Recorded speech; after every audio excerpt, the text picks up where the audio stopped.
It is not even a half day yet. We came together and we all talk about the leadership.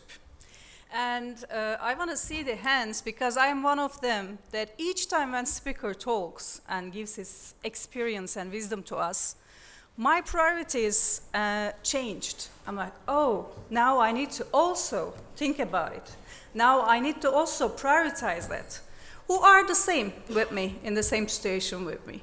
Lovely, because this chapter will be about what is critical for leadership today and what will be critical for tomorrow. I would like to give a very vulnerable example, and I will need some space. I will need all of you to hold some space for it. I'm from Turkey. My priorities radically changed last week, like millions in my country. I would like to invite you all to stand up 30 seconds for all these beautiful lives and some more months for us, maybe years, to recover from this. Thank you. Thank you for your respect and support. Before I invite our panelists, I would like to also use this as an opportunity to transition to our topic. Just 20 minutes ago, while you were dancing, your priority was different, and you had different thoughts in your mind. And by standing and honoring a grief here, your priorities again changed in just a second. There are a lot thrown to us as leaders: EQ, IQ, PQ, and profits, sales, and every single employee and the world we are responsible for. I'm glad to invite Mr. Alvin De Silva to the stage, please, as a panelist. That ear, okay. Mr. Puneet Mehrotra, please, Global Leadership and Business Transformation Coach. Mr. Sudip Verma, Executive Leadership Coach and Trainer.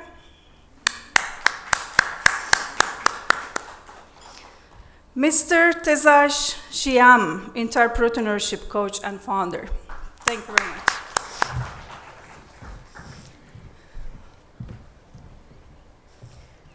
Mr. Puneet, what is really critical for you for leadership nowadays? Hi, hello everybody, very good morning. I've been in this space for now 24 years, where leaders led me, went on to become a leader myself, and the more I see this space, the more I see is that over the next 10 years, what we're going to see, and we all know that in this room, I don't need to spell it out for too long, I think there's a huge technological disruption that is underway, be it artificial intelligence, you call 3D printing, you talk about virtual and artificial, augmented reality, and so on, and Internet of Things, I can go on and on. The pace of change is too fast now. And therefore, leaders don't need to know everything. The problem that I've often seen in the past with leaders is that, hey, I need to have all the answers in front of people. I think leaders need to be more vulnerable, and you just set a beautiful example right now. As you were leading us as a moderator here, you showed your vulnerability. I think all leaders should learn to be vulnerable and say, hey, I don't know. I don't have the answers. I need you to come together. Let's come together. Let's co-create. Okay, this is the problem. Who are the guys? What people with the strengths in that area should put up the hand. The team should huddle and start creating ripples. Such teams should form on areas which are pressing and important for the future. I think this whole mindset starts when the leader is courageous enough to be vulnerable. To me, that's very, very important. Second is we need to have an appreciative inquiry. Like I've often heard from the great Marshall Goldsmith and so on, that what has got us here will not get us there. So we are talking about the hyper change environment of tomorrow. Nobody knows how it looks like really. So how do we know where do we need to get? We don't know where do we need to go from here. And then to say that what has got us here will not get us there is so nerve-wracking for everyone sitting in the team. So my point is, what has got us here, a lot of it will continue to get us there. So first, let us do an appreciative inquiry to understand what has got us here, which is going to be relevant to get us there. First, understand that clearly and preserve that, fine-tune that, and then get on to see what more needs to be done to get us there. And their strengths of people has to be really, really leveraged. No amount of taking a person from a space of area of development can only get from -5 to 0, as the previous speaker said. But if you really want to do a +10, we need to build on strengths of team. We need people to come up and say, hey, this is my strength, I want to put up my hand. We need to create communities of practice within organization, and leader has to lead by being courageous and vulnerable. I think these are some of the thoughts that I have. And I'm hearing in between your lines also about authenticity, right? Absolutely. Thank you for that. The true north. I think it all starts. See, we are human beings, and we are called human being for a purpose. Otherwise, if we are not authentic enough to be ourselves, the word being comes from being ourselves. If we're not authentic as a leader in being ourselves, then we are becoming human doings. And I think enough of masking has happened in Corona. It's high time we give up those masks and be authentic enough. Because there's going to be, people today can see through. People are connected, we are one world. The message transferred within seconds to everyone across the world. The inauthenticity and lack of transparency gets communicated within seconds. Look at, I don't want to name organization, 16,000 people gone in a single flash. They were not even allowed to get back to their IDs. I mean, this is what amount of lack of transparency is in this era. Authenticity and transparency is really, really becoming questionable. And therefore, ESG, if you look at environment, social and governance, and transparency and sustainability, is becoming another very important aspect of the future. In fact, socially responsible investing is becoming so important today. Investors are really wanting to know what's your ESG score as an organization. So authenticity would be the number one thing for me, for a leader of tomorrow. Thank you very much. And I'm so curious to know from our panelists also, what do they think about it? Yeah, thank you. Thank you, Puneet. I'm actually going to lean on what both the speakers with Sanam and Puneet mentioned. As you said, priorities change, and I also see leadership at different levels. There are multiple qualities a leader needs to imbibe, but what takes precedence or becomes important changes over a period of time. Sometimes you have to lean on certain qualities, sometimes on something else. But the key thing, the way I see it, is agility and adaptability would be two key things, irrespective of which position you are in or what level you are in. You will have to learn to adapt to the situation. You have to be agile to take things to execution and be open to learning. As Puneet said, you have to be a lifelong learner. Thank you very much. For me, I think one of the most important aspects as far as leadership goes, a lot of people talk about leaders having vision. A lot of people talk about leaders having ideas, right? I think more important than both vision and ideas is the attitude. Because in today's times, we've had a lot of visions come out. If you see the startups that we have by the bucket loads, right? They have ideas which are worth $1 billion, and they still crumble to dust because the attitude required to push through, the culture that is there, is somewhere lacking. I think as far as leadership goes, the first thing that leaders actually focus on is the attitude.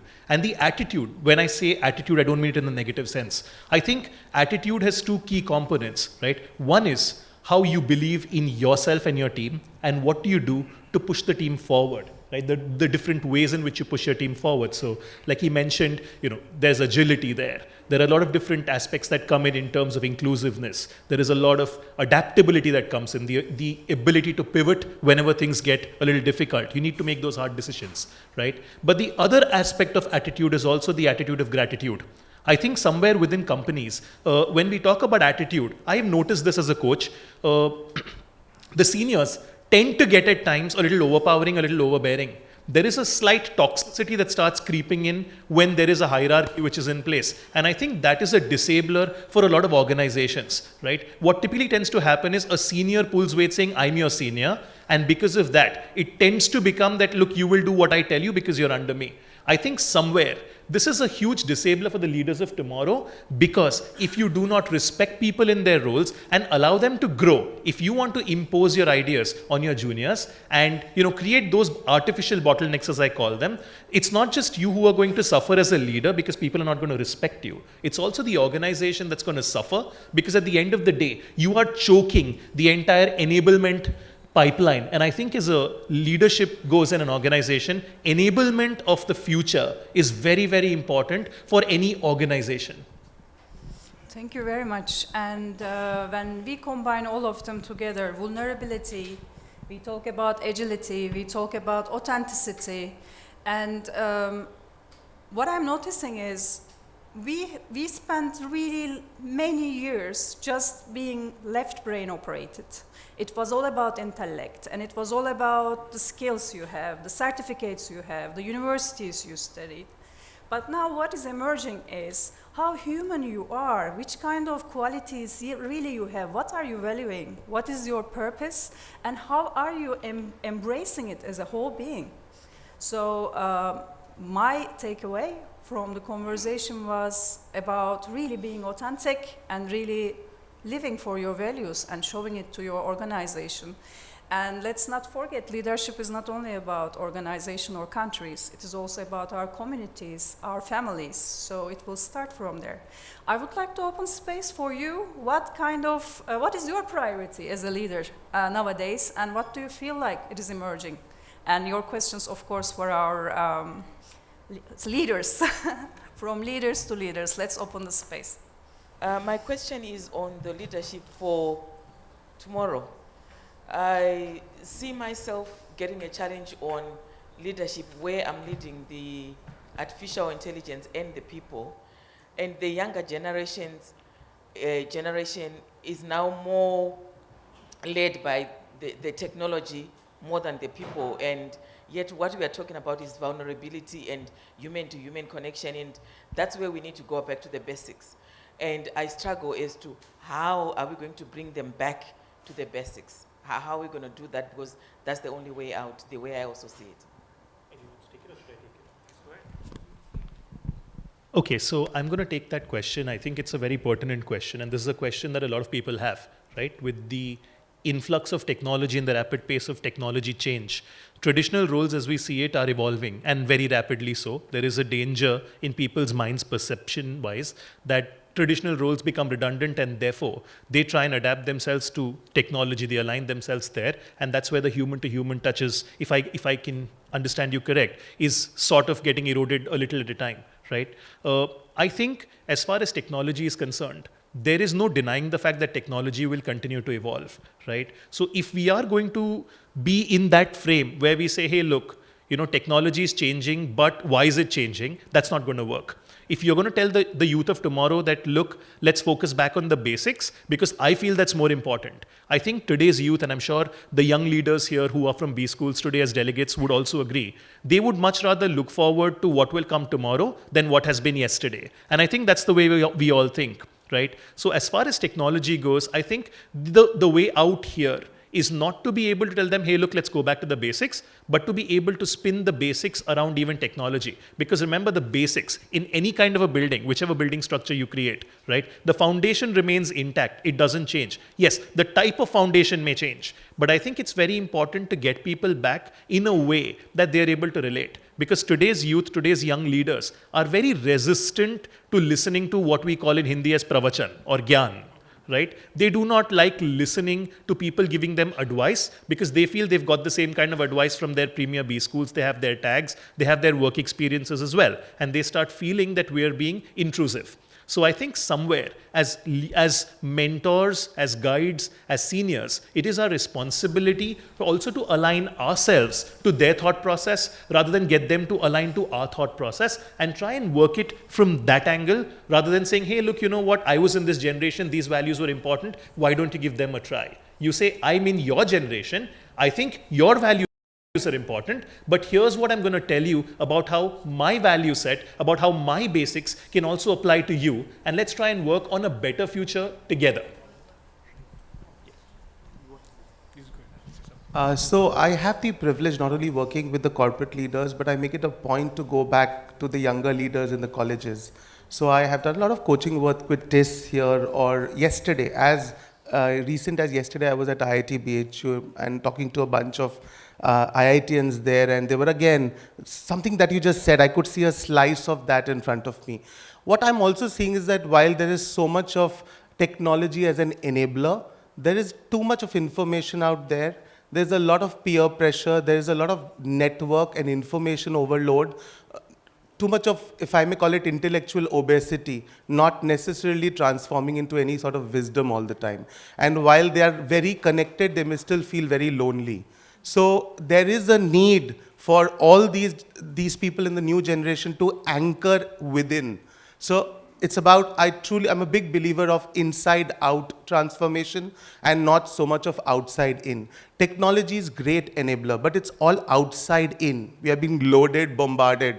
But unless people get anchored inside out as to what is the purpose, what are their values, what are their core strengths, they don't get anchored in there. And as leaders, we need to help them get anchored there by being true coaches on the job. Yeah. So that's my take. I'll probably just share an example. Going back to the basics, this is my daughter in a second grade. I'm sitting through and listening to the class happening. And the teacher said, I'm going to do a quiz. And my daughter gets excited. My dad is here to help me. And what they do is they show a cuboid, a pyramid, a cylinder, and a cube.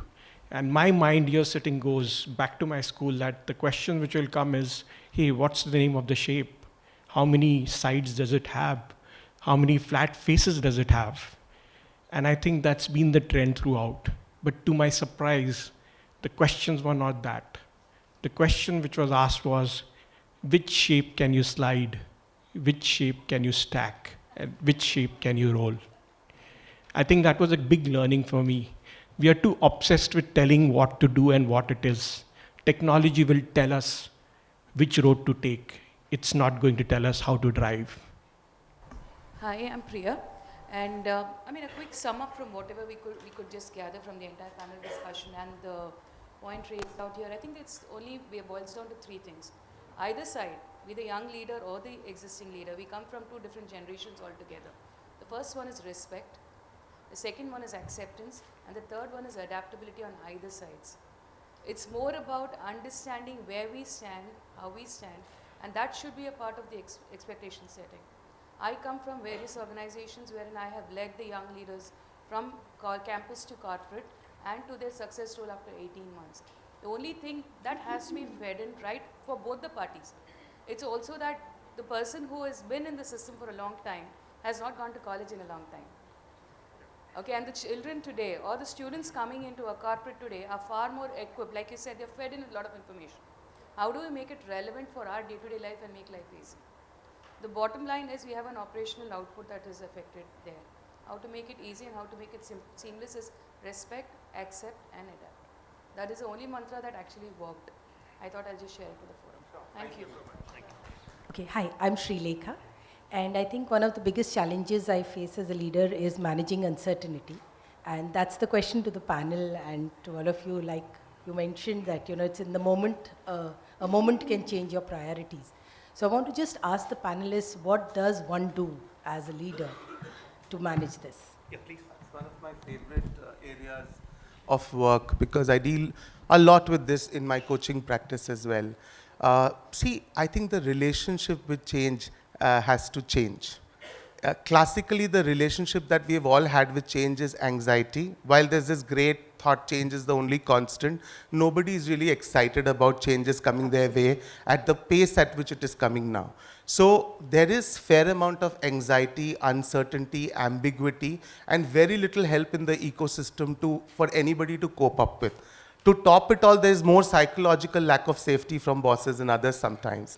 So it's not really helping the cause. So the need is to keep pace with the change, to conquer the change, to make the most of the change. But at the individual's level, the relationship they have with change is full of anxiety. And all of you have heard about the amygdala hijack, though that's a questionable concept now. But yes, people do get overwhelmed. They feel lonely. They get the energies that they need to really make that change is actually not being channelized. So I think the relationship, coaches, when I say coaches, I mean leaders. Leaders should act like harbingers or facilitators of change and create champions of change within the organization by saying, hey, hold on, even I know it's difficult and we are okay to fail. The problem is when we do not allow failure, we do not give an environment where people can learn from failure, and the relationship with change should be such that can we befriend change?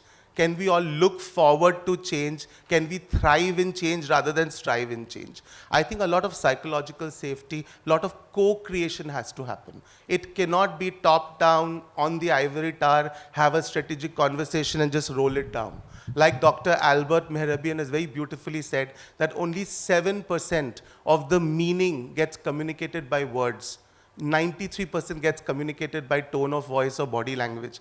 Where is the communication strategy today? Something gets discussed in the ivory tower and it's just rolled down and everybody gets rattled down the line and nobody knows what to do. And like Chinese whisper, the meaning gets lost all over the organization. It only creates anxiety and fear in the name of change management. So I think the biggest thing is creating champions of change, giving that psycho-safety, co-creating bottoms up and top down to, really that get communicated beautifully down the network, more face to face than just emails being sent across with heavy PPTs.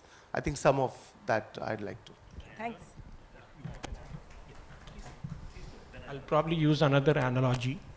I see leader more as a co-driver and not the driver who's from the training school. So what does the co-driver do? He's not driving the car. He's probably a part advisor, a part strategist, but he helps the person navigate. And more importantly, when you win the race, he's one of the biggest cheerleaders. I think the difference is, as a co-driver, are you being a passenger seat driver? No, that's not the intent. You play the role of a true co-driver where the driver is driving to win the race. I'm also going to add on a little bit here through an analogy. How many of you are parents? Okay. Did you know how to be a parent before you were actually a parent? Were you prepared with a PhD in parenting? No, right? I mean, but yeah, no. So the idea, I know you're joking, but the idea is that none of us did know about it, right? And all of us still learnt it, and I'm hoping that we're proud of the way we are today as far as parenting is concerned. I think change is exactly like that. When you have a child of your own, there's a change in your life. You're going to have to adapt to that change, and you don't do it grudgingly. Oh my God, bacha ho gaya, what do I do? That's not your thought process, right? You're like, wow, I've had a child. It's my own child. If the child keeps me awake at night, so be it. I'm going to take that up as a challenge. I'm going to live through it. I'm going to power through it. I'm going to enjoy the process. I think all changes are like that, right? The basic problem here is what I see in organizations is we do not train our cadres to think in this way. We do not train them to say that a change here and an uncertainty there is your baby, right? And this comes in through a culture of what I call as intrapreneurship, right? Intrapreneurship in organizations is extremely important. And many organizations today are taking baby steps towards it, but a lot of organizations aren't. I think one of the best ways to enable people to take on change willingly is to give them the power to think of things. Right? As an organization today, if you stereotype people in their roles and you keep them very constrained to their role set only, saying this is your KRA and I need you to deliver on your KRA alone, left of it and right of it, what happens in the process is not your problem. If that is the way we train people to think in an organization, then that's the way they're going to respond. And when a change comes in or when uncertainty comes in, it's nobody's KRA. So everyone's flustered saying, hey, who's going to respond to this? Right? This was not what I'd signed up for. This was not in my role description. Maybe my manager takes it on. The manager says, I can't do it alone. My team needs to take it on. The team says, hey, look, you know what? Let's look to the CEO for the North Star guidance, as we call it. And that doesn't come in either because no one knows what to do.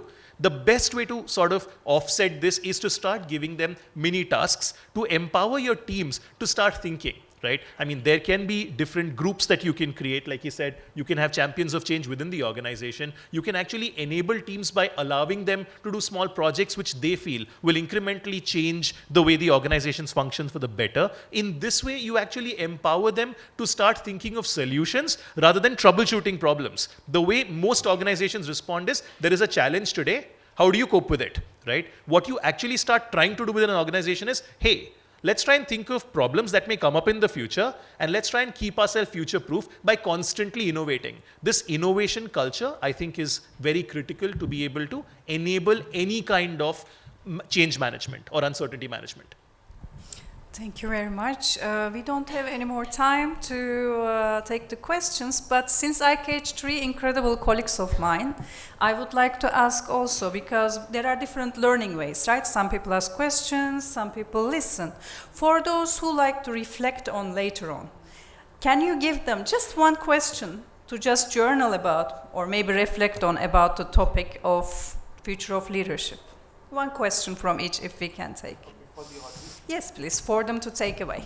I think I see a coach in everyone. Every leader must have a portion of a coach within themselves. And the question they may want to ask is, how do I help everyone working with me become a better version of themselves? How do I bring out the best in people? I think that's one question one needs to ask as a leader.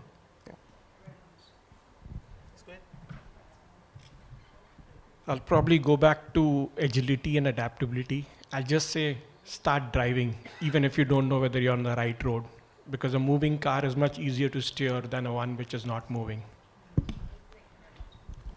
I'd say ask yourself and tell yourself this every day, that today I'm going to be better than what I was yesterday, and how can I keep pushing my limits every single day to be a more productive individual. Look at yourself in the mirror every day for about 30 seconds and try and ask yourself this question: what can I do today that will drive me to become a better and more productive leader as far as my workplace is concerned and as far as my personal space is concerned? Thank you very much for contributing to today's discussions, and I truly enjoyed personally, and I'm sure they enjoyed too. Thank you very much.